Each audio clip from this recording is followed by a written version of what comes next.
Hey everyone, welcome to episode number 6 of the Lift Free and Diet Hard podcast. I'm your host, Andrew Coates, and I've been having a lot of fun with the rebranded podcast. If you're a longtime listener, you'll know there are 150 episodes all sitting there in the archive under the Fitness Devil with my good friend, Dean Guido.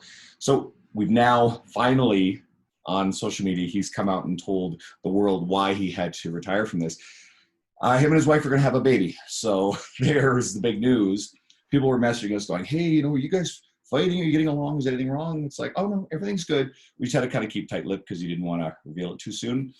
But priorities shift, and he's got to consolidate a lot of his work into some stuff that is most meaningful. And so he wanted me to continue on with this, and well, we have a new rebrand. And so what I've been doing recently is bringing back some of my favorite guests, some of my good friends from the industry. And Gareth Sapstead is back with me today. So Gareth's the previous guest and a good buddy of mine from the industry. He's better known as a fitness maverick on a lot of the social media.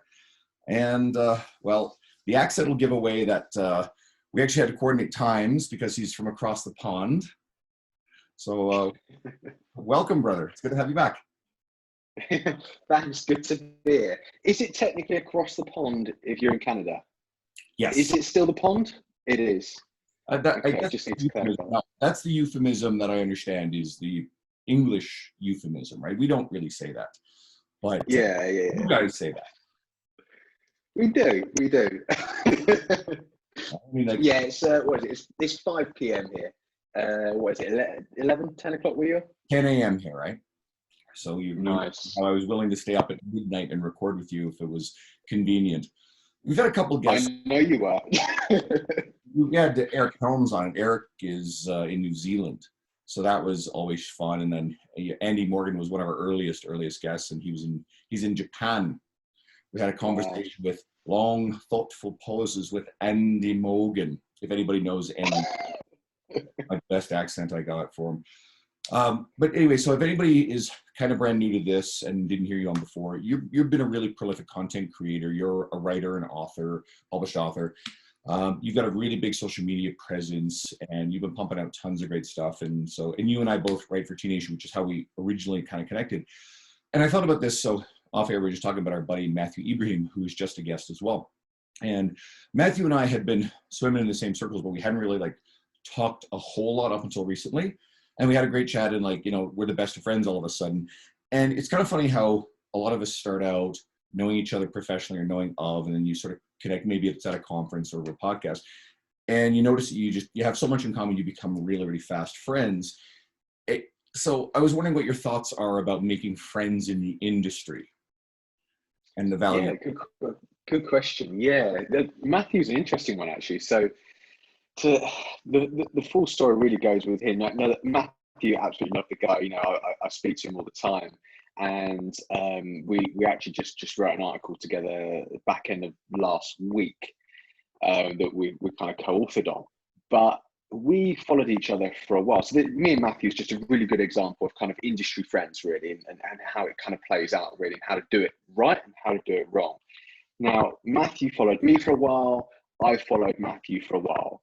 And I think it was just a case of I liked his content, he likes my content, the odd comment, the odd kind of, slide into each other's DMs, etc., obviously professionally.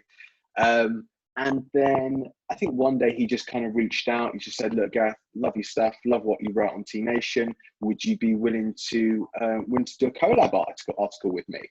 And because I'd consumed his content, I knew exactly what he was like, I knew what it was about. He had the credibility in my eyes. And as you know, to write for T-Nation, anyone can reach out to you and ask can they get their foot in the door? But to help someone get their foot in that door, you've got to really trust that person and know that what they're writing is massively credible, and that they've got that credibility themselves. So the fact that we already had that, I suppose, that mutual respect to each other, I said, yeah, let's give it a shot. Let's see what T-Nation think of it, and let's put something together. And as I said, back end of last week, we just finished another one. That will probably be our second one together for T-Nation, and that helps him get his foot in the door as well.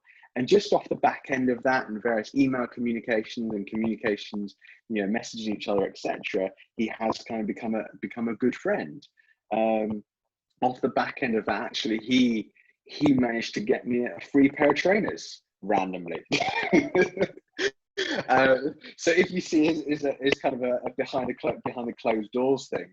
If you see a lot of trainers wearing Vivo barefoots at the moment, this is why. It's because there's something going on kind of in the background where Vivo have reached out and are giving a lot of trainers these Vivos in exchange for it's not an influencer thing, but just so they're wearing their footwear when they're doing these posts. And if you notice now, I think you're going to have a scroll through your Instagram feed after this. You're going to notice a heck of a lot of people now wearing Vivo barefoots, and I have in the last few weeks as well. So yeah, that mutual connection with each other. He's won out of it. I've won a pair of shoes out of it. It's a win-win, really. It's funny. So he talked about, we've got something in the works too. Now I'm notoriously slow moving on Teenage articles. I take my time with them. I edit them mercilessly. So yeah, put that together at some point, and then you don't know when they're going to publish stuff, right? You send it off to them, and all of a sudden in the morning I get a ping saying it's posted, right? And I have no clue what their publishing schedule is, but it's always fun. So yeah, so he's someone I feel the same way, credible, collaborating with. And I've talked about this a few times about if anyone in the industry wants to advance their career and wants to contact or interact with someone who maybe is a bit more established or whatever, maybe someone they're following or look up to, don't go in asking what that person can do for you or asking for their time. You got to do a lot to get yourself on their radar by creating your own stuff and having a library and a volume of things. Lee Boyce just posted about this, and it was a really good post. I was just saying the same thing. Yeah, great post. He pointed out, like, Lee has built a career. Lee's a young guy, but he's been around the industry for shit. I mean, I've been reading his stuff for just near a decade. Prolific content creator, written for every magazine under the sun. And so if he's kind of, he tried not to sound negative in it, but if you get someone who messages him, who's never heard of, never seen any of their content, and then they're asking him to share their work or somehow like use his time to dig into their stuff, well, I don't think those asks are fair. And occasionally I'll get something like that too. And I'll politely explain how, I guard my time very jealously. But I'll make time for people who are engaged with me. My buddy Jeff Snow recently sent me a piece of writing he wanted to get back into it. So I kind of just edited and rewrote it and sent it back. And he's like, oh man, this is exactly what I needed, right? Jeff's a really good friend, another industry friend that I've met at a couple conferences. And I've had him on as a podcast guest. It goes back to our original thing about, growing those relationships. But if you really want to get out and connect with and build relationships with people in the industry, you've got to go in with finding a way to give to them instead of asking of their time and energy, right? And I'm big on this. Me and Sohi Lee talked about this in the first episode of the rebrand. With someone like Sohi, doesn't take a lot of time to do a lot of podcasts anymore, but I've always made a big deal about making sure this is a great experience for her. So when I turned around and asked her, hey, can you be my first on the relaunch, she was thrilled to do it. And it's always really great to talk to her. But I've shared Sohi stuff mercilessly over the years. Some of my clients and other followers have bought her book and so on and so forth. So you got to give a lot before you earn the right to ask something of someone. And I like the way Matthew goes about it too, because these ideas of collaborating on published articles, well, that gives me a push too, and it just means that we're featured more and more and more. But I suppose I always like to point this out too. You get the people like again, Sohi's a good example. She's been around a long time, or even the lead voice, been around a long time. They've built a lot of career capital, a lot of content capital over the years, and then I sort of see this generation, this group that's kind of coming up more now. And I see you, me, a lot of the new T-Nation guys, Dan North, there's a whole bunch of other ones. And I also see Matthew Ibrahim sort of in that as well, because he's actually done a lot. He's done a lot, but he's kind of more recently just really bursting into that scene, and you're seeing him interact with everybody in the industry. And it's important not just to try to curry the favor of and interact with your Eric Cressys or your John Berardis. Yeah. But it's probably more helpful to find out what you can do to support the people who are exactly where you are or somewhere similar. And don't lose sight of the people who, are working hard, up and coming, the people who are sharing your stuff. I've got a lot of people who, they're not quite in terms of like the amount of content, like not published on T Nation, whatever, that sort of stuff that, you know, guys like you and me are, but they're doing a lot of cool stuff, and God only knows where they're going to grow in the future. So I keep an eye to those people. I'm really, really appreciative of everything they do, because you never know where the hell they're going to be in 2, 3, 5 years. 100%. Yeah. I think with any relationship, whether it's a professional relationship or, I don't know, a co-author relationship or a personal relationship, there has to be kind of that mutual thing. It has to be I think every time you're trying to create a relationship, it's always about what's in it for me. You know, humans are selfish.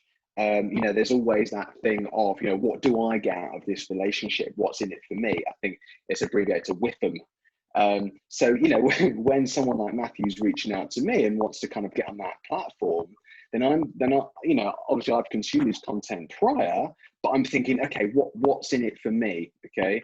And actually at that period of time, what was in it for me was actually he, as you said, he's doing me a really big favor here, because he's writing half of an article for me, Right.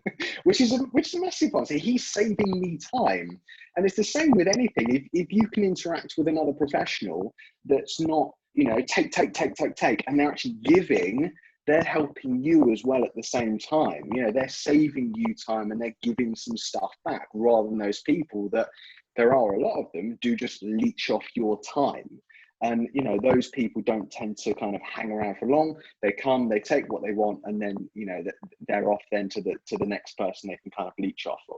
So I think it's really important to kind of create those relationships, those strong relationships, but make sure that you're always kind of giving back as well, whether it's in the professional format or kind of otherwise, really. But yeah, completely agree.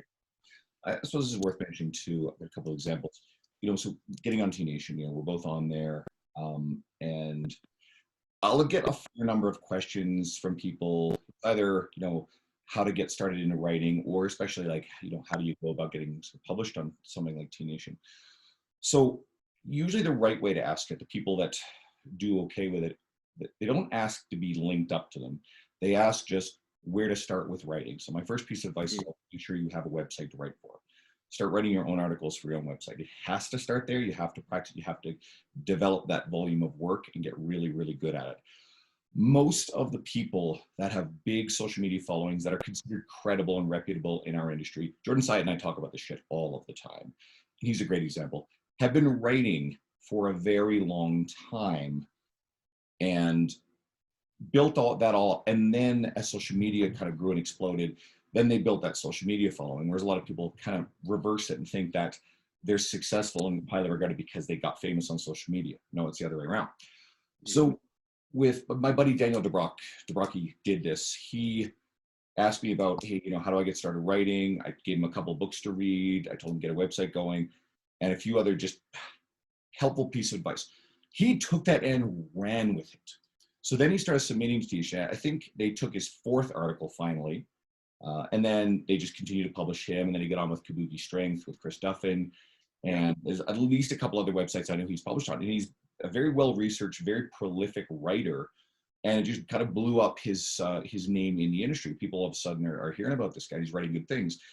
Whereas another friend of mine messaged me again about how to get on T Nation. So I turned around and said, you know, hey, do you have your own website? And, you know, do you write for it? And that individual just wasn't interested, very clearly said that they weren't interested in creating the website and writing their own articles. They wanted to skip that stuff.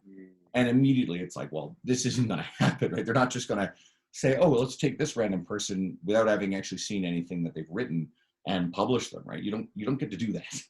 So you got to put your nose down and put in the work. And, you know, maybe if you get out there and create those relationships with the editors, like I interacted with Danny Sugar, one of the editors, and Danny's wonderful. And so eventually she asked me to come on to T Nation, and everybody who's on there's got some sort of story like that, or they just brute force submitted stuff until they got published. 100%. It's no different to being in the gym, I suppose. You've got to spend time under that bar before you go for those big lifts. You know, I was writing for smaller websites, you know, some here in the UK, Muscle Talk, things like that. You know, I think I was about 16 years old when I was submitting articles, and these articles were getting published. And these articles are still on the web. And I can, you know, you you can search them out now, find them now, and I can read them and be like, what the heck was I thinking? And it's not the quality of the information that I'm actually critical about. The information was there. It was more critical about my writing style. I was writing as though it was some essay for college or something. And over the years, as I've written for various people and written books and things, I've actually, my writing style has turned more into writing to the person, talking to the person, rather than actually writing kind of in an essay format. And I said that's just time, time under the bar, really, time writing, time spending, mucking about with things, playing about with things, and just finding what connects with the reader at the end of the day. Whether you write on articles or books, or you're writing on on LinkedIn or Instagram or Facebook, writing is your form of communication, arguably more so than talking nowadays. More people consume the writing. The picture, that's what grabs your attention, and it's the writing underneath that actually connects with the person. So no matter what, you think writing's dying, actually writing is what's connecting with people. And if you're not a good writer to any degree, then you're probably not going to succeed in the industry that far, especially in that online space where obviously you're not having that one-to-one interaction with people. But yeah, as you said, I was the person that submitted to T Nation a bunch of times after having a great track record. I was at that point already published in breakingmuscle.com, Muscle and Strength, Muscle and Fitness quoted me, I think, by that point, and I still couldn't get an article in T Nation, and I just kept submitting until they accepted one, and then it was all good. I was one of those people, really. And today I try and get one a week out, but I'm trying to keep the quality high there as much as I can. True story, today I always have a look on it, because you know what it's like. Sometimes when the editors have grabbed an article, if you type in your name on T Nation, you can actually find where it's going to be published, like sometimes a week or two in advance. And I sometimes do that just so I know when that content's going out, so I can plan around it. Now, I reread through an article that's meant to be out on the 30th, so in 3 days' time, and I found an error within that article. So basically what had happened is that I submitted that article, and I'll be honest, I rushed it a little bit, thinking, okay, I need to get one out this week. Let's write something a little bit quirky. Let's write it on this. And it sounds very, very small, but I basically used the term coracobrachialis instead of brachialis when talking about a muscle, okay? But to me, that was really significant, and that was a massive oversight on my part.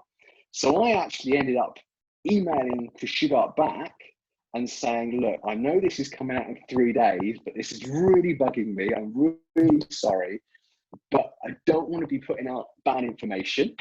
Can you please change coracobrachialis to brachialis in this article? And he was like, yeah, no problem. So even to this day, you just got to fact check those articles, go through it. It's all about the editing.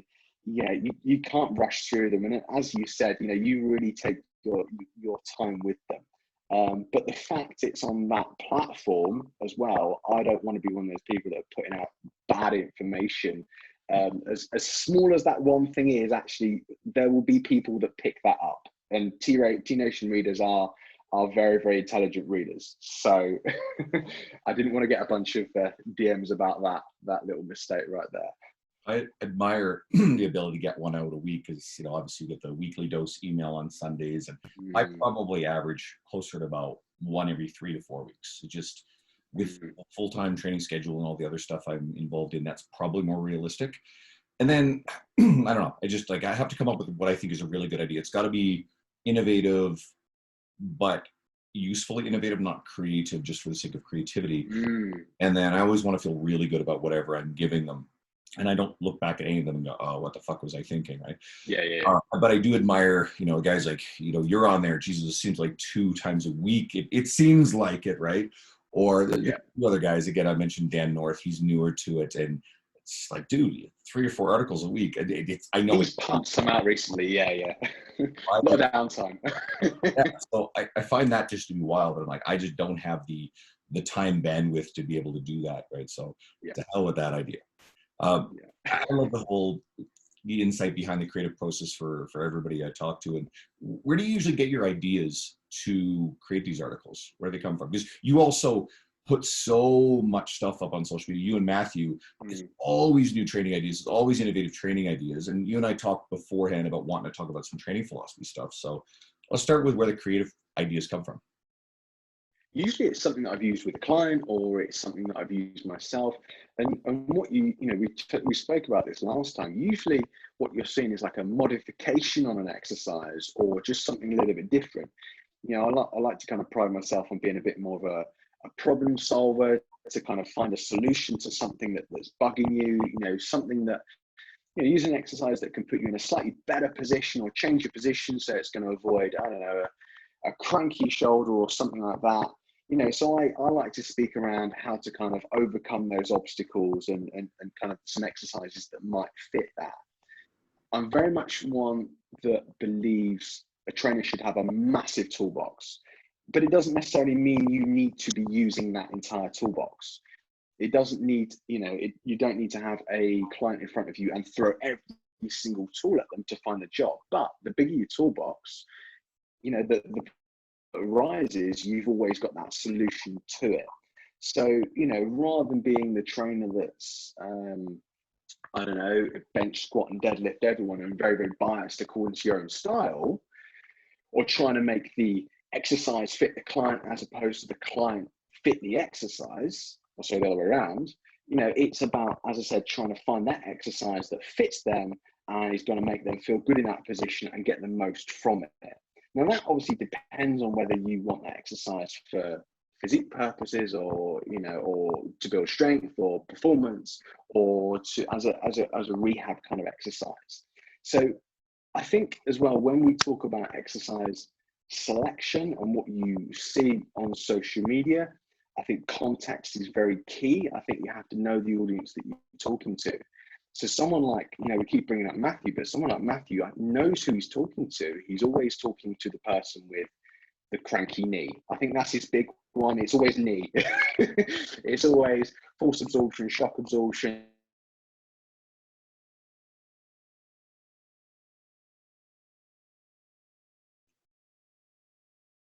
Sorry guys, getting a slow connection here.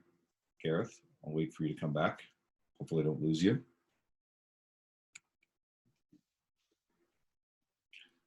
I almost lost you there for a second, so I'll pick you back up. Go ahead. That's all right. If you're someone that's purely interested in physique enhancement, you're going to look at his stuff and think, excuse the language, it's a bunch of crap. You might be that person that's commenting, why are you using this? What's all this stuff for? And that's the same with mine. Someone might be a powerlifter and only ever interested in bench, squat, deadlift, etc., and might look at my stuff and be like, what the heck is that for? Why do I need to be doing that? It's a bunch of crap. He doesn't know what he's talking about, etc., etc. So context is very much key when you're looking at those exercises that you see me post, yourself post, etc., because we know who we're talking to, and we're giving those exercises, we're giving those solutions to those people. And, you know, that comes back to the point of, you know, knowing who, I suppose, your target market is, and knowing who your audience is, really, doesn't it? Absolutely. I want to jump somewhere because I want to come back to training philosophy, but what you said kind of speaks to something we were also talking about, and that's you recently did a photo shoot. I mean, you're a shredded guy on a good day, but this is on another level. And so your image and physique, and I mean, anyone listening, just go, if you haven't ever seen Gareth before, go look at him. He's actually a really pretty boy. This is a good looking dude. No, for real. But you know, you're shredded, you look fantastic, you built an incredible physique, and you're sharing high quality training information, but yet you've walked a line with also letting the world see the physique you built. I actually recently changed my profile photo away from that like shredded, jacked bodybuilder looking photo, striated delts, into something that was a little bit more, quote, accessible. And I got a lot of very positive feedback about that. So we kind of almost like went in slightly different with that, but both worked. So I wanted to get your thoughts on kind of what you're doing behind the photo shoot. I see your brother, he's funny. He actually pinged me and messaged me while we're talking here. And he's also got like shredded everything on his social media. Yeah. I like him. I like his stuff. Good. Yeah. Yeah. He's a bit controversial. He says what he thinks. he just off tangent quickly, really here. He's writing an ebook at the moment as a bit of a, he's not someone that kind of does that stuff. He's a very much, hates to use the term, but in the trenches trainer. He spends most of his time, 40, 50 hours each week, training clients one-to-one. So he doesn't have a lot of time for content creation. Yeah, he's exactly like you. But the content he does create is very much in your face. It's very much either you love me or you hate me. And he's writing something the other day, and he always puts it past me and says, what do you think of this? And I'm constantly telling him, look, know your market, know who you're writing for. I said, write so that 70% of people reading it will absolutely love you and 30% of people will absolutely hate you. I said, because the 70% will love it and share it and, whatever, tell their friends and all that stuff. And the 30% will still share it because they hate it. So just write, so 70% will love it, 30% will hate it. And I said to him, look, that 30%, I already know who that 30% is because women and vegans hate you. So write just to piss off the women's and the vegans and just, and write so that 70% of those are men's. And he's like, actually, yeah, they do hate me. Okay, great. So he's completely changed his content around just having that mindset, because you can't be appealing to absolutely everyone. And, he does have a harder look physique than what I do. He competes in classic bodybuilding.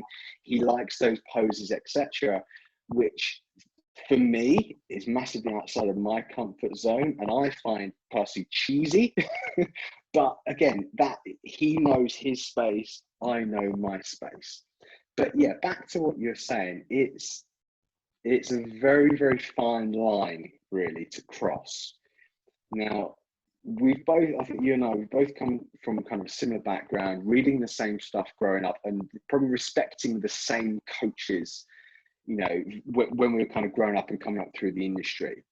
And we've seen those coaches, for example, your Eric Cresses, your Christian Thibodeau's, etc.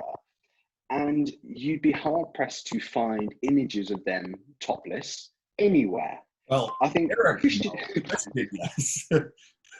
yeah, but Christian, if you look, he uses the same 2 images everywhere. So, but yeah. Christian, what were you going to say? strength and conditioning. It's funny, but T-Nation sort of brought him in. He talked about this on air with me before, about how like T-Nation saw him as like the next Paul Quinn, right? The bodybuilding guy, right? Okay, yeah. The guy. He looks like, the very most jacked Vin Diesel in a movie ever, and then take that to like another like 5 degrees and leaner and more shredded, and then you've got Christian. He told me before how some movie was being filmed in Quebec where he was, and they actually asked him to stunt double for Vin. They actually looked that much alike. He wasn't around time, so he didn't do it. That would have been really cool.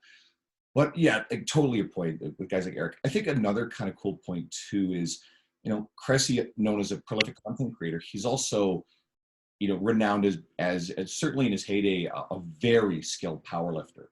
So a lot of, fitness professionals who are very successful in the content creation side have pivoted along the way. And sometimes it's more aesthetic, or sometimes it's more strength and performance. And really, aesthetic and strength performance, as different as they still are similar in that sense.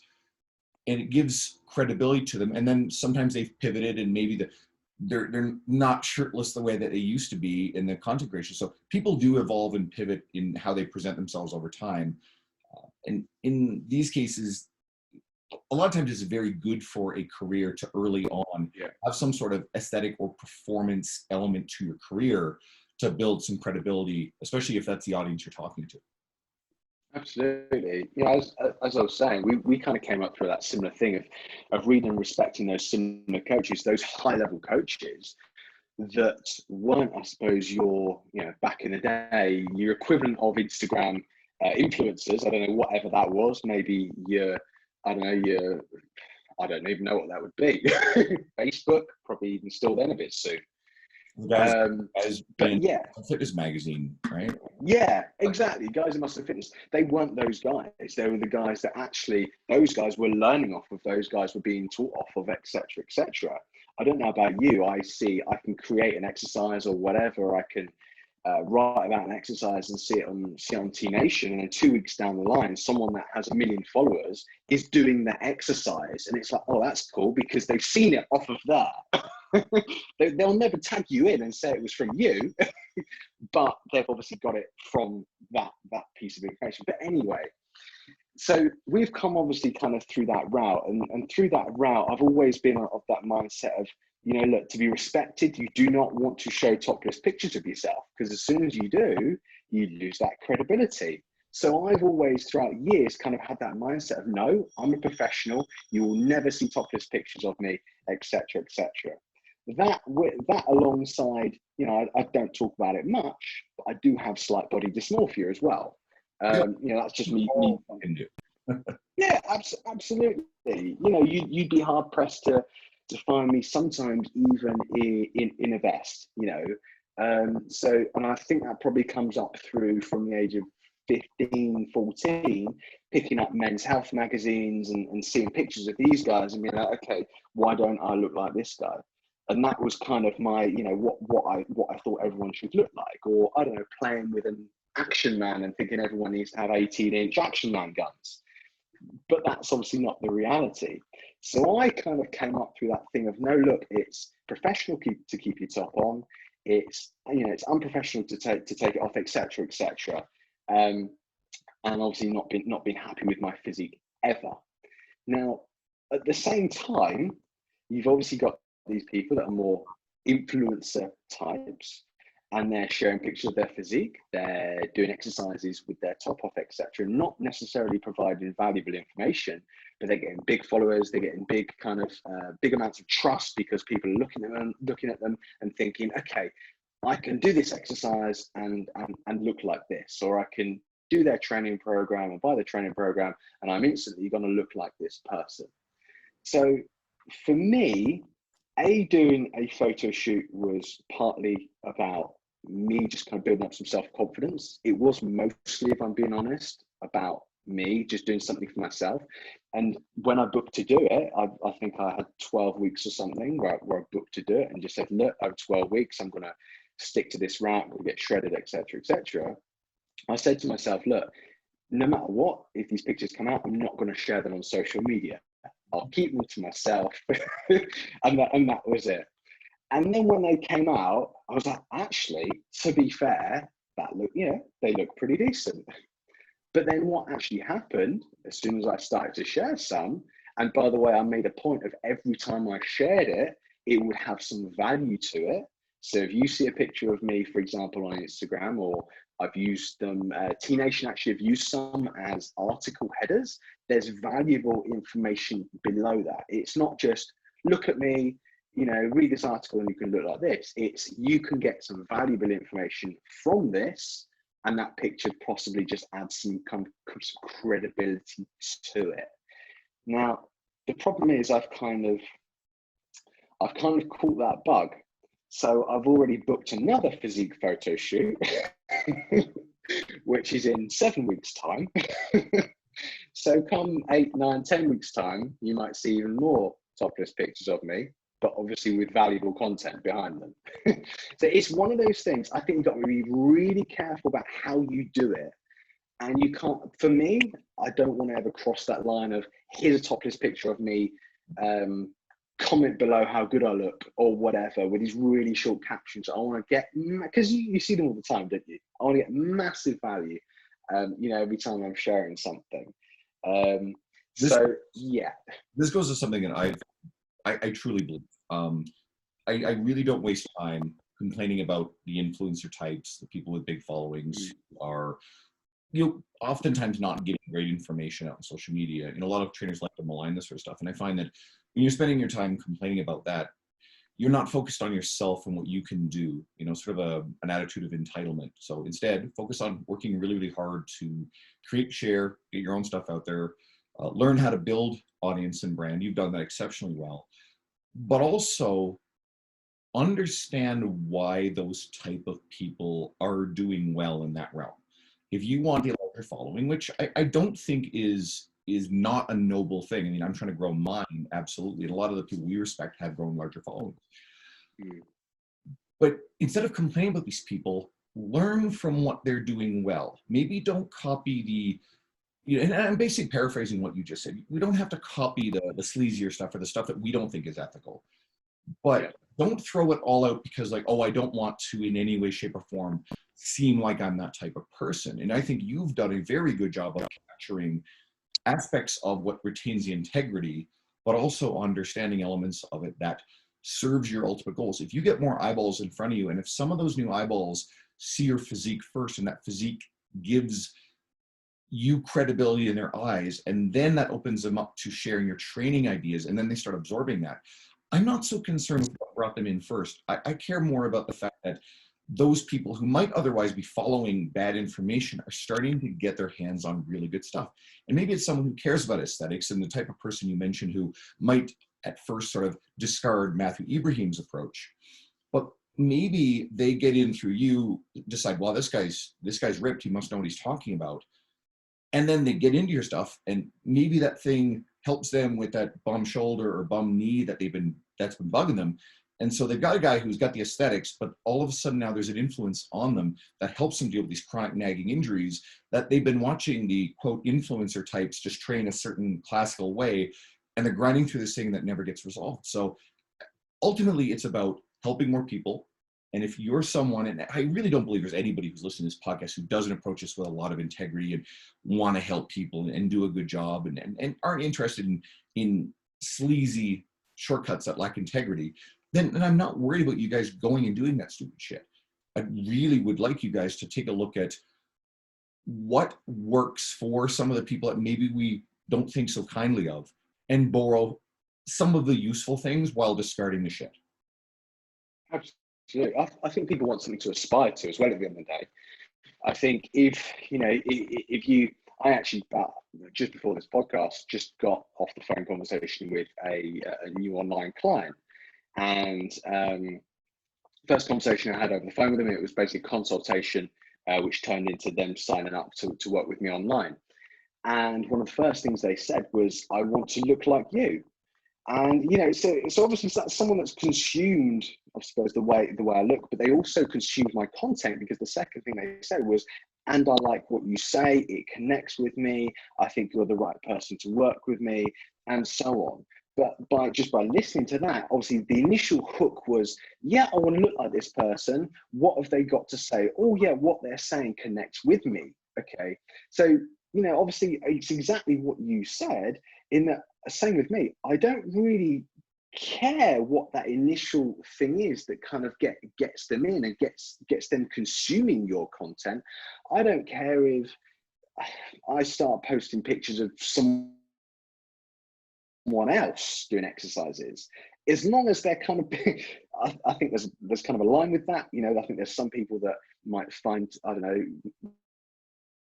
might find the nearest decent looking woman and start posting pictures of their ass on their social media profile, and then putting some quote unquote valuable content below that. That's probably not going to work. But as you said, whatever kind of gets them through the door, as long as what's the other side of that door is valuable content that they can use and will help them to an extent, I don't mind what gets them through that door. It's exactly what you said. I think what you see with the influencer type, and again, exactly as you said, it clearly works. There is something about that works. And you would be doing yourself a disservice if you did not learn something off of that approach, whether you agree or disagree. And I think someone that does it really well in our industry is probably someone like Don Saladino. I think he does it really well. So he's a coach trainer that I do actually respect. I think he was a former men's fitness or men's health editor, I think. He was a fitness editor. I think it's Ebenezer Samuel, I think, took over from him, and menshealth.com. But Don Saladino is someone that does have a big social media following. He's actually someone who's a very, very credible coach. I think he's someone that was responsible for a lot of the kind of the movie star transformations, etc. And he does kind of talk the talk really, but he does also walk that walk in that he posts pictures of himself sometimes without a top on, doing a farmer's carry or something, and he's in decent shape. He's not in the shape where you look at him and think, okay, I'm never going to get in that shape. It's going to take me taking every supplement under the sun or every special sauce under the sun to get into that shape. He's in an attainable shape. And, and that's kind of what he's sharing really. But as I said, he's someone that does it really well and is on that line of providing good information. And also he's someone that, he's putting his physique out there for people to judge or to kind of hook into him as well at the same time. You, of course, touch on something that our industry loves to argue about. Every once in a while, someone pops up with a post about, should, trainers be ripped, or some version, to what degree do trainers actually need to look fit? And you get some well-intentioned, but naive people who on one end of the spectrum are like, absolutely, it doesn't matter. All that matters is what the person knows. And that's flawed. And then you get the other side of the mindset. It's like, trainer has to be ripped. And usually that comes from people who come from aesthetic competitive camps. And, and that's also naive and misguided. The truth is always in the middle. I like to put it this way.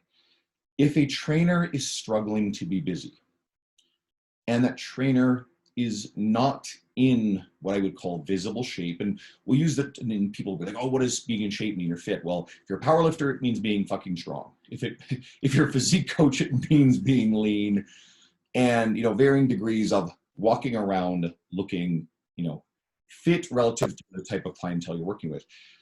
If you're not a strong example of that and you're struggling with your business, I think one of the best places to put that time and effort is to work on being as visibly in shape, strong, fit as possible. I really don't like the idea of ever shaming a fitness professional who's struggling. You do not know their story or where they're coming from. That's always true.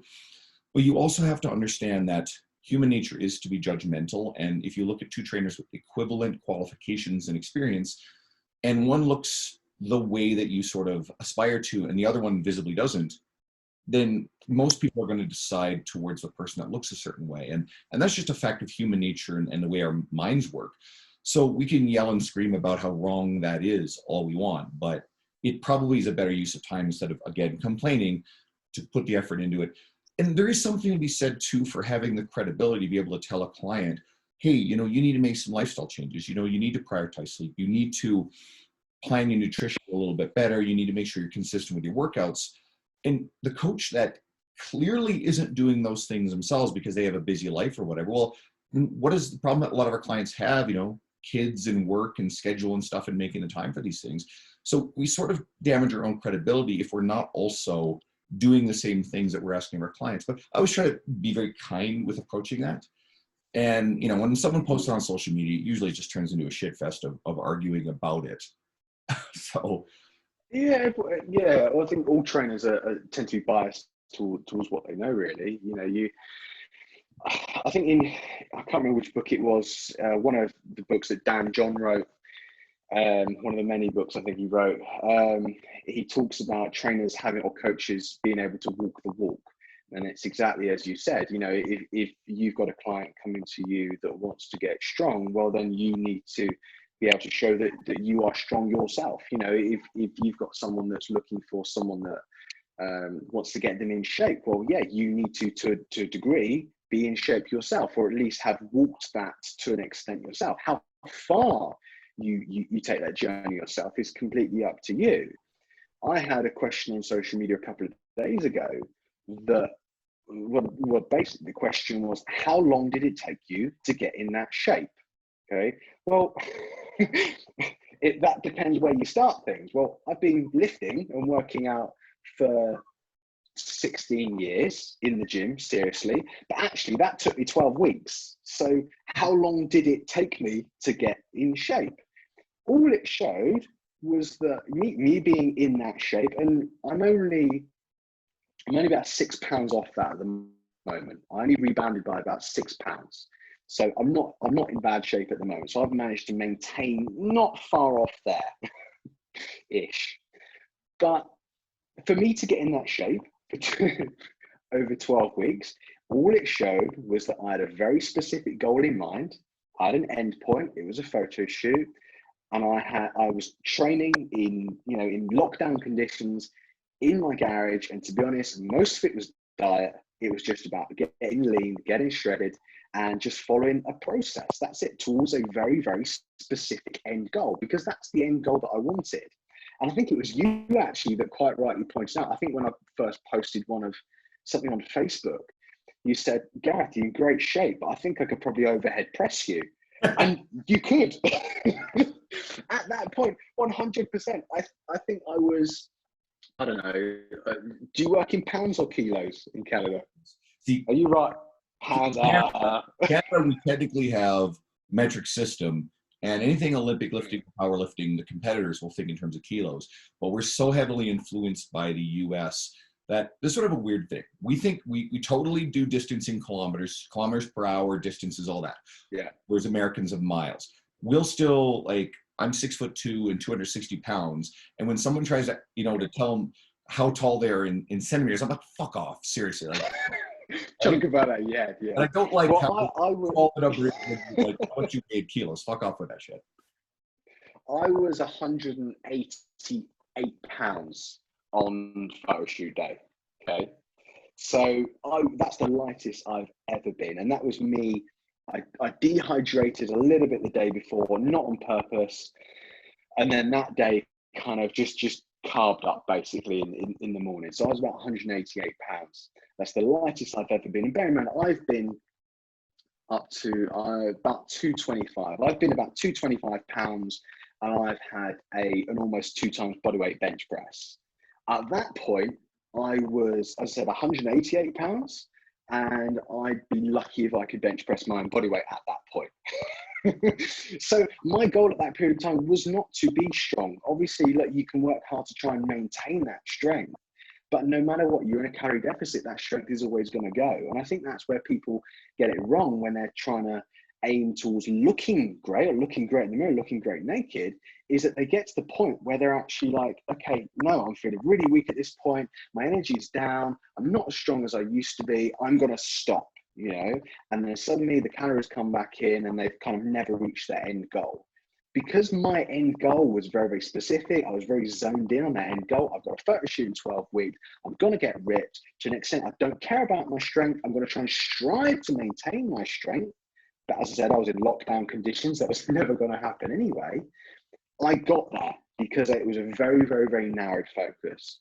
So all it showed me as a trainer was that I could follow that process. It didn't show that I was a good trainer or I would be necessarily good at putting someone else through that process. It just showed that I was good at sticking with that process and seeing it to the end. Because the reality was, it was actually very, very easy for me to do. It was, okay, I'm going to track my calories every single day. I'm going to work out. I'm going to do a few extra cardio sessions a week. And I did it because I'm just very good at almost doing what I'm told. And whatever I logged into MyFitnessPal, I did. But that's not always how it works with a client, because they do not always do what they're told. And that takes a good trainer. As I said, all it showed was that I was good at following a very, very specific system of doing things. I had good mental focus and seeing it through to the end. Me having abs at the end had no relation to how good I am as a trainer. I posted about this recently. It's the whole thing about, your job as a coach starts when someone, hits struggles and everyday life starts interfering. Your job as a trainer, a coach, doesn't end with handing them, here's your piece of paper of the program, here's the piece of paper diet. And then they post on social media saying, well, if the client doesn't stick to it, it doesn't adhere to it, it's your fault. And I see those posts and Not a lot makes me mad anymore. If I see that bullshit, I get mad. And that's a lazy excuse of a fitness professional. And that's not a coach. And I take a very dim view on that kind of attitude. And of course, even well-intentioned traders will sometimes come back and say, well, the clients is that, yes, we know, absolutely, clients have to take a lot of accountability and ownership for their own results. But fundamentally, I like to start from a place of taking complete ownership as a coach. So that way you will communicate and find a way to, if you have a client or a situation where you don't get the outcome you're looking for, or you get a bad outcome, the client isn't successful. But I look at it and go, okay, well, where did this break down, and where did I fail to communicate, and how can I do a better job next time and in future with this particular client if there's an opportunity, so that way I don't just let it happen again by saying, well, dust my hands off. That's not my fault. That was a client did that. Because that changes nothing. Because when it happens again, the client who's, kid has got the flu for a couple of weeks and they fall off track with their diet and all the crap that happens in life. We have to work with them, coach, communicate, support to help them work through it, because things will get better. And this is actually how you retain long-term relationships and clients and help them successful for long-term. Especially working with people who have these crazy and unrealistic short-term expectations, like someone who wants to look like you in a photo shoot, but that thinks that that's their end goal and where they're going to stay for a really long time. And every trainer here, you're listening. I like doing this now. Shoot me a message if you have had a client who wanted to get like Photoshop lean and live in that and keep that. And there was this unrealistic expectation that was somehow attainable. And then you have to, of course, help work on getting them leaner and leaner, work with them at the same time, having the trust to be able to say to them, you know what, this is going to be very, very difficult to attain, and it is absolutely not going to be sustainable. You can't tell that person on day one those things, or at least you have to be very, very careful in how you communicate it, because they're going to say, well, okay, well, I'm not going to work with you. I'm going to go find a coach who will tell me that I can get there. And that coach is going to lie to them and take their money and bullshit them and probably hand them a piece of paper and a program and then not respond to their questions and expect them to do everything according to the plan. So I wanted to veer back to the conversation we were also kind of planned for this one about, your training ideas, the innovation, and a lot of the programming, your philosophy behind programming variety, yet applying consistency with your clients, and your philosophy about exercise selection and training. Yeah, good question. So I think we spoke about this last time I was on the podcast, that I'm actually a very much meat and potatoes kind of person when it comes to exercise selection. So when I have a client come through the door, one of the first things I'm looking at is, what's their hip hinge like? What's their squat pattern like? What's their horizontal push, their horizontal pull, etc., etc. And, and then I'm looking at, okay, now what's the best way I can load those patterns?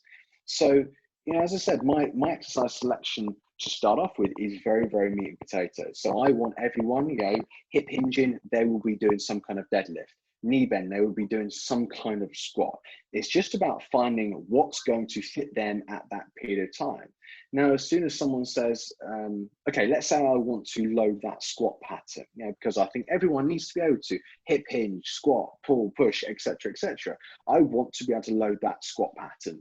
If someone's got some cranky knees, then automatically my options massively come down in number.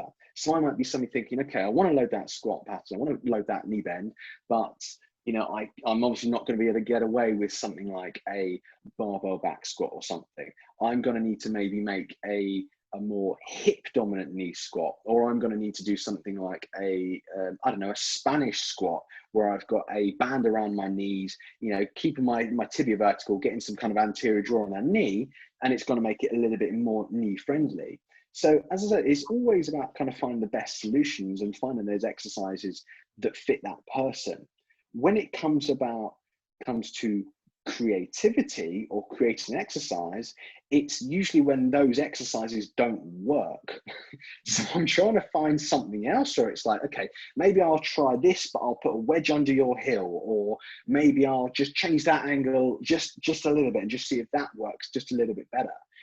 So it doesn't end up being like a new exercise. It just ends up being a slight modification of maybe what you might perceive as being the kind of the OG exercise. So in ideal world, yeah, great. I want to do a trap bar deadlift with everyone. I want to dumbbell press, and I want to get everyone doing chin ups or whatever. And that might be how I train myself because I can. But not everyone's going to be able to achieve that. Not everyone will be able to deadlift with a trap bar off the floor. You know, I might have to get 2 inches off the floor. Or for someone that wants bigger quads, that trap bar deadlift off the floor might be with your heels elevated as well to get more quad dominance from it. So my hip hinge pattern, actually, I'm still covering the hip hinge pattern, but I'm getting more quadriceps out of that because quads are their weak point. So as I said, I'm a very, very kind of meat and veg person when it comes to exercise selection. And I want everyone to be doing those basic fundamental movement patterns and loading those heavy. But sometimes the choices that we commonly see to load those patterns aren't always going to suit those people that we have in front of us. We can't always be training, you know, elite level athletes and IFBB pros. Look, I have a few IFBB pros that I do train, a few online clients that are IFBB pros. I could throw anything at them and they will do it. And they will send me form check videos, and I'll look at their form check videos, and there's not a lot I can do apart from send them a thumbs up because I really can't critique them. And then there are others that, you know, that can send me form check videos and I can give them a long list of things to change or, you know, slight amendments that they might change. So the brutal reality is we're not living in that ideal world where we can make everyone do quote unquote the best exercises, because those quote unquote the best exercises aren't always going to fit that individual. So we do need to have that toolbox, so we've got lots of options when we have that person in front of us. I think it's really important to recognize, and you know, we've used Matthew as an example a lot, but I think he's a very good one. And when you're creating a lot of the innovative ideas, and I do totally understand how when you need to create a solution for an individual client, and then that leads to, well, actually, this would be a really good thing to show the world, right? To show other trainers. People do need to remember that guys like you and Matthew, who are, and I think Megan Calloway is another good example, Lee Boyce is another good example. You guys start from very fundamentally skilled, understanding the basic movement patterns. But like you said, always sharing those true basics isn't necessarily sexy or shareable on social media. You touch on it, but trainers want to recognize too that the fundamentals and the basics of most of our programming is still in the classic stuff.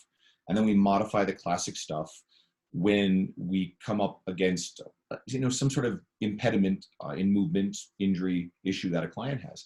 And then sometimes we fall in love with it ourselves. Like I've been doing a ton of, you know, you want to call them like hat-wheel Bulgarian squats or, you know, supported Bulgarian squats. Luca. Which you've got me doing as well now, by the way. Brother put up a video of him doing it. I got to get him just a tiny little bit more range of motion, but he was moving a lot of weight. He did something really, really good. He's a big boy. But Luca Hosvar, they'll always call him supported. And Luca is like 204 pounds. And Luca's latest video, he got me going because he was saying he wanted to hit 3 plates per leg. And I'm like, Jesus Christ, okay. And at that point, I only tried 275. And I'm a lot bigger than he is. Yeah. So anyway, I finally got up to 315 for 5. And he's like, oh, yeah, no, I did 335 for 5. I'm like, all right, fuck this. So I put up, mother of God, this was heavy. And I get better range of motion, and I brag about this shit. I get better range of motion, especially because I'm 6'2", than anybody else I've seen doing it. I'm down there really, really deep with this. But I got 365 for 3 per leg, and that felt heavy. And people are watching that going, mother of God, what the hell? Because it's not as hard as it looks, the bloody hard. But you can actually move a significant amount of weight in this position. You're not really pushing as much as you think in that hole. It's really your leg power, but it's the stability that on one leg. If you're stable on one leg, you can move a shit ton of weight. But anyway, so bit of fun, but I've actually been using that as my primary knee dominant training modality. My right knee has always been a little bit cranky, and my left shoulder doesn't love low bar squatting anymore, which I love to do. So I've been doing this as my big, heavy strength training movement, and I've been loving how training's felt. I've also more recently been doing more single leg Romanian work where I just hated it before, and I've been getting a lot out of it after years and years and years of just straight barbell Romanian deadlift work. So if we're going to make these modifications to our training, especially because I'm getting a little older, I'm 42 now, you know, and miles and miles and miles on the body of heavy training, then that's also going to be true of our clients. If we're working with 50, 60, I got a couple 70-year-old guys that I work with, and everybody sees Larry on my Instagram. If you follow my Instagram and you see Larry's great. He just turned 70, and he's doing trap bar deadlifts with what I think we had like 368 or 379 on the bar for some reps recently. So everybody loves him. He's this adorable, old man. But we do start from this place of fundamentals. And then as you get to know your clients more and more, you're going to figure out solutions. And sometimes they're going to be a bit innovative. Sometimes they're twists on classic. And there are very few feelings as a trainer that are better than showing a modification to a client that they go from, oh man, this always bothered me, to wow, like I'm not feeling any pain. One of my guys, late 40s, I train his 2 sons, are young athletes of mine. And I'm, now training him and his wife as well. And so recently, like he likes classic bodybuilding stuff, and he's doing the military dumbbell press, elbows flared out super wide, and grinds on his shoulder. So as a coach, you and I understand that if you tuck your elbows a little bit to, maybe it's 20 degrees or maybe it's even like a full 45 degrees, that really isn't changing the recruitment of the middle delt. We think, oh, it's all middle delt, it's out wide, it's all bodybuilder magazine bullshit. No, the front delts are heavily involved in that. Middle delts are in there. If you tuck your elbows a bit and your shoulders feel great, or even go true neutral grip, that doesn't shut off your middle delts. They're still in there. You're still getting all that training effect, and you're just not grinding up a joint. And that's half of this, is not grinding up joints by doing it the one way we always see in the magazines. Exactly. It's about training efficiency at the end of the day, isn't it? Especially as we get older, then, obviously things like sarcopenia and things like that set in, where we're going to get muscle wastage, we're going to get, declines in peak power output, we're going to, move a lot slower, our strength's going to naturally decline. So those are things, obviously, we want to deal with more as we get older, but we also want to be doing those things pain-free. So absolutely battering yourselves when you're younger and, when you're able to do that, just to get somewhere. Well, actually, when you get a little bit older, that's the stuff that's going to deteriorate, that strength, that power that you might have achieved by doing or by using those methods. But now you're also in pain at the same time. So why not? I think it's always said that prevention is the better path.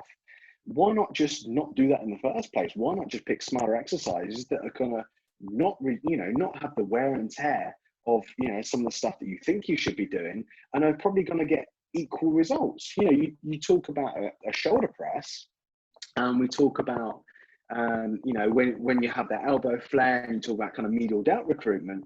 Well, let's be honest, bringing it in, it might change some recruitment within that delt, but only by a fractional amount. And it's the person arguing that, you're getting less medial delt recruitment, you're recruiting your front delts just a little bit more. It's that person that actually is going to end up at the end of the day with a cranky shoulder, and 20 years down the line, no delts, because they can't train their delts. they can't even reach their hand overhead. But it's the guy that's been using that modification with their elbow a little bit more forward, or maybe not even overhead pressing. Maybe they're just in laterals their entire life, lateral raises in the scapular plane of motion or something, and that was okay for them to build some delts. They're still doing those, at 80 years old and pain-free. So as I said, it's about exercise efficiency and choosing those exercises that can get the result that you want. And, that is a very, very specific result you need to be talking about. It needs to be in context, but trying to get it pain-free, obviously within kind of a safe range of motion, and not getting kind of the wear and tear that you might do with other exercises. I, just talking about myself for a second with my own training, I accepted 5-6 years ago, I can no longer deadlift off the floor. I cannot straight barbell deadlift off the floor. I need to, if I am using it, I have to use 2 inches off the floor at least.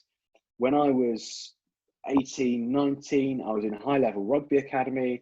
I was pulling 2.5-ish times body weight off the floor very consistently at a very young age.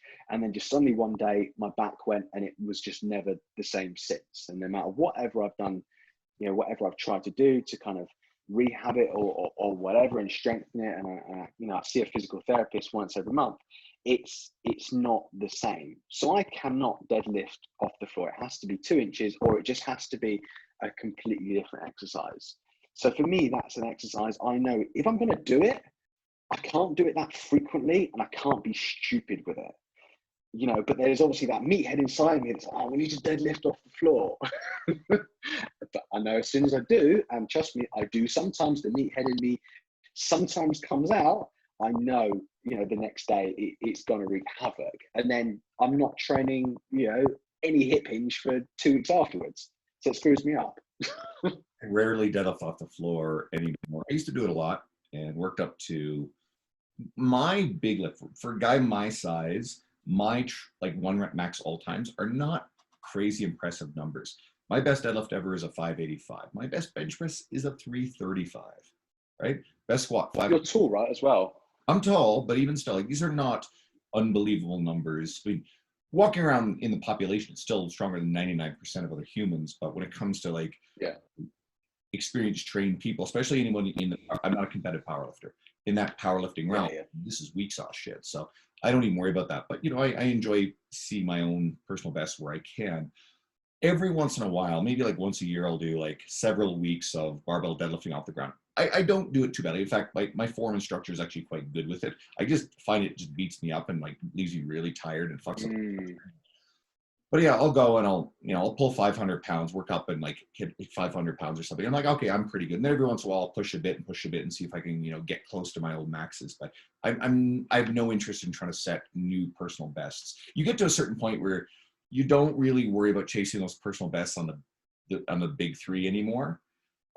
It's just like, nah, can't do it anymore. I just like training, and I don't want my body to feel torn up. And as I've gotten older, yeah, there's a couple of things I mentioned. Knee's not too bad, but sometimes it gets cranky. The shoulder's definitely something goofy, and I've been seeing a physiotherapist for it too, and it's helped a lot. So guys, if you have, you know, screwy injuries and lingering pain, seriously, go find a really goddamn good physical therapist and get them to work with you. Honestly, it's going to save you a lot of headaches, because if you get shut down because you can't train because you really screw up a joint, then that's where you really get set back. So, and then when it comes to your clients, again, same thing, right? Monitor what they're doing, find the right solution so they're training pain-free, because you don't want to have a client, you know, getting hurt and getting shut down for a long period of time, or just losing the client because you, quote, got them hurt. It goes back to taking ownership and responsibility. Even if it's something that, you know, a client does something ridiculous outside of my view in a session on their own, I still feel responsible if they go and hurt themselves. So like, well, you know, what did I fail to do to communicate and ensure that they didn't make this mistake? And it doesn't mean, no, you're blaming yourself for like really dumb shit that's clearly not your fault. But if you start from a place of complete ownership of the entire process, that permeates everything you do, and your efforts over the long run will prevent a lot of problems before they ever happen. I think talking about dumb shit, it's a really good analogy to kind of use CrossFit really as an example.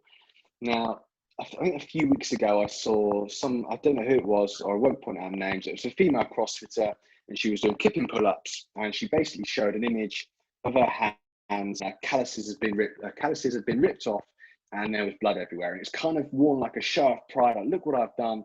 You know, I've trained so hard, but you know, my hands have ripped apart. Well, okay, now you're not going to be doing that exercise for at least a few weeks, because you've just ripped your hands apart. So, you know, by doing that and by putting that effort in on that exercise and, you know, quote unquote, achieving that, you're actually now not able to do that same thing for weeks on end, or at least you're not going to be able to do it without any pain. And it's the same thing with any exercise, whether you see that and it's a bloodied up hand, or it's something that's going on in your spine, in your knee, whatever, that hits you in 10 years time. You know, if you're killing yourself right now with exercises that aren't best suited to you, aren't aligned well, then you're going to know about it at some point, and it's going to take you out of action. So as I said, it comes back down to smart exercise selection. Hardcore badges of honor that people get caught up in, and CrossFit is terrible for this stuff.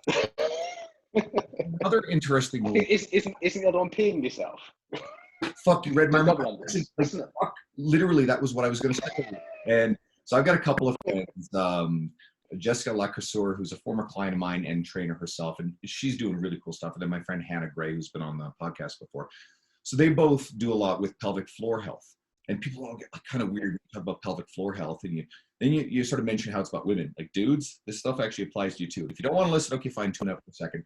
But when it comes to like women, you often will see glorification of like leaking or peeing on the platform when they do heavy lifts. And so my friend Jessica in particular, like, she doesn't like seeing that glorification because it's sort of reinforcing something that actually doesn't need to happen. And so if you've got a client or you yourself have experienced anything like that, go follow my friend Jessica or my friend Hannah or both of them. Reach out to them, talk to them, or find a physiotherapist who specializes in this realm, because there are people out there who have a lot of expertise in pelvic floor health, and you can actually do something about that instead of, because again, I think what some women are doing is because some women can feel embarrassed about it and they think it's a really normal thing or it's going to absolutely happen. Then by kind of glorifying it, you diffuse the stigma or the fear of doing it. And I get that, but there's an even better way to go about it and just actually, okay, let's actually learn about how you can actually prevent that from happening in the first place. So, no one has to ever feel embarrassed about it. So complex issue, but there's some answers. And yeah. Absolutely. I think people need to accept that, it shouldn't be happening. It is a problem. There is an issue there. And it shouldn't be shown as a badge of honor, really. It just kind of points out a weakness that needs to be resolved. See the right person about it. Absolutely. So I don't know how much more time you got, but I definitely want to make sure that, well, I haven't asked this question in a long time and I felt like bringing it back, because I absolutely love, I buy far more books than I can ever read in this pace that I read in them. And I blast through audiobooks, but I really wanted to bring back, what are you reading? Have you read anything really great lately? Something that, the audience might be interested in? Yeah, I actually, it's a bit of a classic now, I think, but On Writing by Stephen King, and I'm sure you've read that. I have. It's a classic. If you're a writer and you haven't read On Writing by Stephen King, then then you're massively missing out. And there's some stuff in there, that you might disagree with, but it's an absolutely brilliant book. If you've never read anything by Stephen King, then this is kind of a good first step into that and learning. Actually, I think the first time I read it, I'm not a big Stephen King reader, but the first time I read it, I was like, fucking hell, he's a good writer. Everything you're reading, it's like he's talking to you, you're consuming it. So even just by reading the book, even if you're not necessarily learning from the content itself, you're just learning how to connect with that reader and how to write efficiently. There are some things he says in there about having to write 1,000 words every single day, etc., little things like that. And there's some personal stories and kind of it helps you connect with him. I said that's a really good one on writing. On branding, I just popped my phone up right now. There's a really good one. While you're doing that, I was going to say something about On Writing. So with Stephen King, it is very much autobiographical. So if you're a fan of Stephen King and a fan of writing in general, you actually learn a lot about his early writing process and how like dirt poor the guy was. He is, I think by my estimation, he may qualify as the second most successful author of all time, or at least he's top 5. J.K. Rowling, I think pretty comfortably comes in number 1 with Harry Potter. But there's a reason why they're really successful and their books continue to, be bestsellers. They're very good at what they do, and they definitely understand how to write to the end user in something that's appealing to them. Like the Harry Potter books are fantastic. I held off from reading them for a really long time, and then Jordan Site was pushing me to do it, and finally I did. And I audio binged them, and I think I got all 7 done in the space of about 2 months.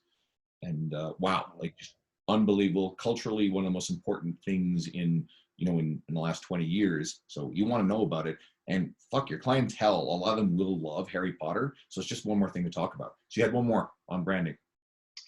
Yeah, I tend to always have at least 3 books on the go at the same time. So I never kind of finish one. I never finish one and then move on to another and move on to another. I always have at least 3 on the go at the same time. So I always have a book on something to do with writing or just something I enjoy and I can really learn off their writing style. I'll then have something on maybe marketing or branding or something like that. Again, kind of business related.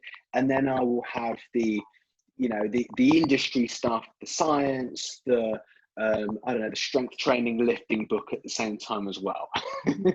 So I'll quickly breeze over, and it gives you a nice mix. It gives you a nice mix. You know, when I was in, you know, back kind of college days, it was all about the academic side of things and learning about exercises and biomechanics and exercise physiology and all that stuff. And I don't think up until I was maybe 21 had I ever picked up a marketing or branding book or anything. So I did not have a clue about what to do. So nowadays I do make it a point of 2/3 of the books that I'm reading are always kind of marketing, branding-esque, or learning how to develop my skills as a writer and kind of communicator. So my branding book at the moment is by Donald Miller called Building a Story Brand. No, you don't. It's up here somewhere. Anyone who I believe you. Actually, or isn't seeing me on camera. Ah, fuck. I know it's here. But yeah, one of my favorites. I do have a physical copy of it. It's kind of bugging me. It's supposed to be in here. Luckily, I've got an audiobook. I have it. It's on the shelf. But actually, as an audiobook, it's actually really good. I'm not always a big fan of audiobooks where sometimes the best book isn't always the best audiobook. And for me, it's sometimes about the person that's actually reading it and whether I can kind of connect with that person that's reading the audiobook. And Building a Story Brand by Donald Miller is a really, really good one.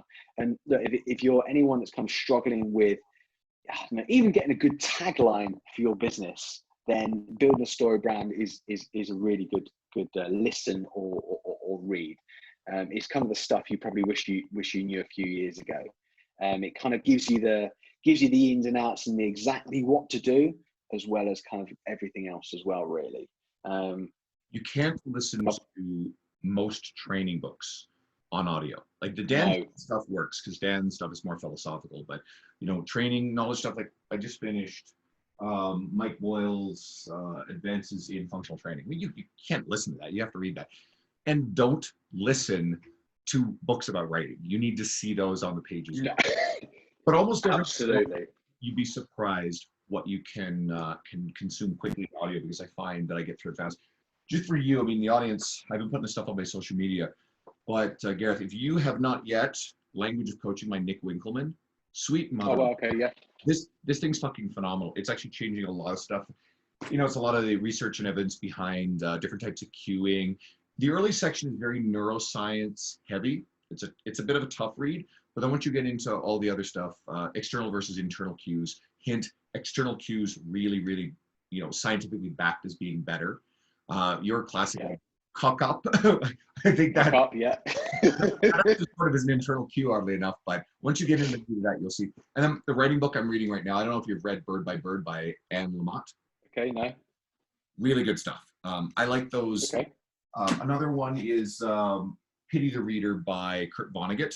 The same sort of thing, like book on writing well, Zinzer is the classic, and that's where everybody should start. And that's just a really accessible but a very technical book on writing. Okay, go read that. But then once you get into books like Stephen King's on writing, Anne Lamott's Bird by Bird is very similar, where it's like a lot of stories, a lot of illustrations, a lot of examples, plus their own life and experience blended in together. So it's a really enjoyable read. Either way, I'm actually recommending to you directly those two books because I think you'd love them. Perfect. Yeah, next ones.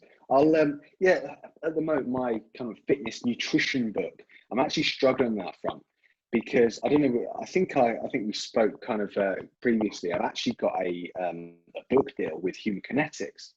And so at the moment, I'm trying to meet deadlines for chapters on that. And basically the book's on, I won't kind of ruin it because I don't know how much I can say, but the book's on abdominal training. So I kind of got my head in all the research papers about spinal loading and abdominal exercises, etc., etc. So my kind of book time that would normally be spent reading about exercises and biomechanics and physiology and whatever is actually spent more kind of in those research papers, which, you know, I haven't delved that much into since I think I did my master's dissertation 10 years ago. So, you know, I'm kind of delving in that side of things a little bit more, and that takes up a lot of time as well. So that's kind of, you know, the writing of that book in a way is taking up my, my time that I would otherwise spend kind of reading that type of book myself. That goes to that article I wrote in the fall that got a lot of share and I put up on social media. I just put up a post, I think it was a couple days ago, about this.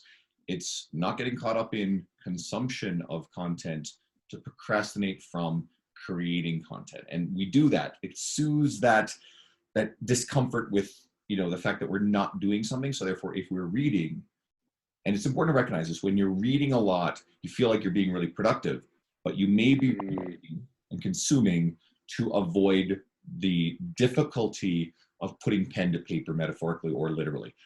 Stephen Pressfield's book, The War of Art, is a really good way of breaking through what he calls the resistance. We need, I guess the other thing I was going to mention too is, give a shout out to because you sent it to me to check out the glutes and hamstrings training book that you wrote. Oh yeah. That was really good. Yeah. Brilliant stuff. Honestly, trainers, I really would recommend you guys check this stuff out because it's going to give you a lot of tools in your toolbox to apply to your clients. Thank you. Yeah. The glutes and hamstrings guy. That's a really good example of actually what we were speaking about at the beginning of the podcast, and kind of reaching out to people to ask them for something in return, really. So I obviously wrote the glutes and hamstrings guide as kind of just a toolbox of glutes and hamstrings exercises that you can use. And I think the easiest way to put it and to explain it, because more people have clearly bought Brett Contreras' glutes book that came out at the same time. It's not the same. It complements that in that he kind of goes into the weeds about kind of a little bit more biomechanics, etc. It's a really, really, really thorough book. My one, in a way, is very much about the exercises and actually, okay, what actually makes this exercise good? So it's basically just, 88 exercises and exactly what makes it good, what makes it bad, a little bit of mechanics about each exercise rather than kind of, the grand scheme of, how to build an effective, a big backside or whatever. But as I was just saying, once I wrote that and kind of put it out there, I wanted to get some reviews from professionals that I respected.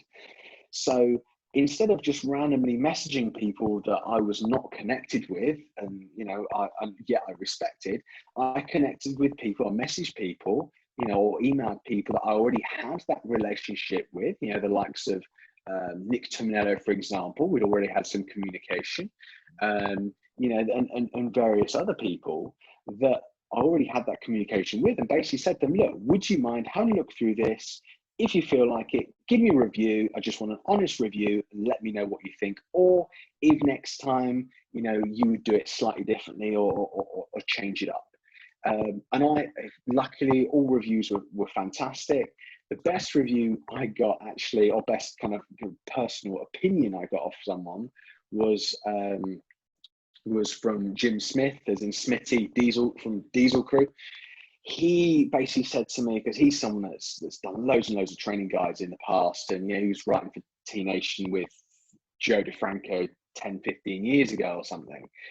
And he was someone that said, look, it's a fantastic book, absolutely love it, but I would add this and add this and add this and add this. And he was someone that, put it across to me in a way that was like, shit, yeah, I should have added that. But having someone like that to, of his level and experience of putting out guides like that actually helps me now, because I can now improve that book if I want to. I can now put, add-ons and bolt-ons to that book. Is one of his recommendations. Yeah, one of his recommendations was, okay, why don't you do programs and make it into an actual a 12-week button glutes and hamstrings program at the end of it, for different people, which means logistically from a business point of view, you can charge double for it because it's a transformation program, which was a great idea. But obviously that wasn't my mindset from the off, was to create a program. It was just to kind of create the information on the exercises. But as I said, just going back to the point, I reached out to people that I already had some communication with, and they gave me some honest reviews, and their reviews helped me to promote that book as well. and I sent it to people like yourself, and you, because you have connections, you sent it to Sohi. It's one of those things, isn't it? About building kind of industry relationships that are a win-win situation for both parties. Really, you've got to benefit each other. Yeah, and you get to that point, and cool stuff starts happening. Like you mentioned, Nick Tuminello. When Nick was rolling out his practical program mastery seminar, he sent me that. I mean, that's a whole course there. He sent that to me for free. He's like, hey, do you want to check this thing out? And I gave him a review on it. Actually, I thought it was a great resource, especially for new trainers coming in. Oh, sweet Jesus, that's going to send you light years ahead. So yeah, if your ambition, listening to this, is to develop these kind of relationships, look around at who is around you and who is working really hard and who is doing things. Support the hell out of those people. Engage with them. And then if you see someone, at a level, maybe like say a quote, in terms of rungs, someone who's a rung above you, who is working hard, is building something, connect and share their stuff, connect the hell, out of it however you can, but offer value to them instead of asking for stuff from them. And the stronger that connection gets, then who knows what can kind of spring from that. So I guess we should remind people where to find you. I think a lot of people are going to find this, either longtime listeners or maybe someone new is coming off of your social media. I'll come back to that in a second. But if Gareth is new to you, well, everything is the Fitness Maverick on all your social media, right? Especially Instagram. You're really active. Yeah, I suppose my biggest social media platform is Instagram, which is at the Fitness Maverick, and then as well as places like tnation.com, Muscle and Strength, Muscle and Fitness, and so on. I do also put up website articles on my own website, and there's some stuff about me on my own website. You can get the glutes and hamstrings guide, online coaching links, etc. And that's thefitnessmaverick.com.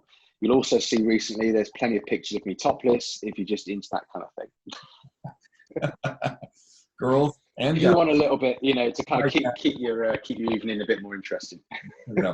Yeah, and if you just so happen to be someone who is finding my work for the first time, the podcast, well, again, it's rebranded, so we have 150 episodes with me and Dean that talked at the who's who of the industry: Martin Rooney, John Berardi, on down the list. We've said a few names like Nick Tuminello, Lee Boyce, and Christian Thibodeau. They've all been on there.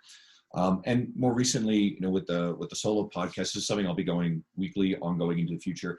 Hopefully you really enjoy the last episode. It's not out as of time recording, but by the time you guys hear it will be. I have had Jordan Syed on. We've recently had Mike Isertel, Jonathan Goodman, Sohi Lee, and Matthew Ibrahim. And I've got a whole bunch of really cool stuff coming up. So I hope that you'll check that out. And if you're not following me on social media, I actually would love to hear from you guys. So follow me at Andrew Coates Fitness and shoot me a message. And thanks for tuning in and listening. And Gareth, thanks so much for coming on. Hang out for a second at the end here, and I'll tell